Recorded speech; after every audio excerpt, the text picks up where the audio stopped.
ഹേ, അയ്യോ തീ. സൂത്ര, പുല്ല് നന്നായി വളരാനാണോ നനയ്ക്കുന്നത്? മണ്ടച്ചാരെ, തീ കെടുത്തിയതാ. അയ്യോ തീയോ. കൃത്യസമയത്ത് കണ്ടതുകൊണ്ട് കെടുത്താൻ പറ്റി. ചൂട് കൂടി വരികയാ, ഇനിയും തീപിടുത്തത്തിന് സാധ്യതയുണ്ട്. ഒരു ഐഡിയ. തീ പെട്ടെന്ന് കെടുത്താൻ പരിശീലനം കൊടുത്താലോ? താൻ പോയിട്ടേ കുറച്ചു പേരെ വിളിച്ചോണ്ട് വാ.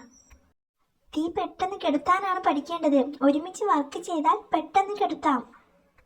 കെടുത്തുന്നതിന് മുമ്പ് തീ കൃത്യസമയത്ത് കാണണം. തീ കെടുത്താനുള്ള ജോലികൾ വീതിച്ചെടുത്ത് ചെയ്യാം. ഒരാൾ വെള്ളം കൊണ്ടുവരുന്നു, രണ്ടാമത്തെ ആൾ ഈ പുല്ല് കത്തിക്കുന്നു, മൂന്നാമൻ വെള്ളം ഒഴിച്ചു കെടുത്തുന്നു. അപ്പോൾ കൃത്യസമയത്ത് കാണുന്ന ജോലി ആര് ചെയ്യും? വെള്ളം കൊണ്ടുവരുന്നവനെ നടന്നാൽ പോരാ, ഓടി വരണം. രണ്ടാമൻ ഈ പുൽക്കൂന കത്തിക്കേ. മൂന്നാമൻ വെള്ളം വാങ്ങി ഒഴുക്കി. സ്പീഡ് വേണം.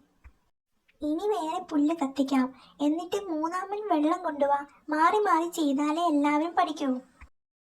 പുല്ല് മാറ്റിയിട്ടേ ഒരു തവണ കൂടി ചെയ്തോ. ശരി, താൻ നോക്കണം കേട്ടോ. സൂത്ര, വെള്ളം കൊണ്ടുവരുന്നവന് പോകാനായെന്ന്. ജോലി തീർത്തിട്ട് പോയിക്കോട്ടെ. പറ്റില്ല, ജോലി തീർത്തിട്ട് പോയാ മതി. തീർക്കാതെ തന്നെ വിടുന്ന പ്രശ്നമില്ല.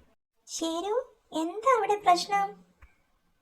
വെള്ളം കൊണ്ടുവന്നവനെ നേരത്തെ പോയി. പുല്ല് കത്തിക്കേണ്ടവൻ ജോലി തീർത്തിട്ടില്ല. തീ കെടുത്തുന്നവനെ കാണാനില്ലല്ലോ ശരു.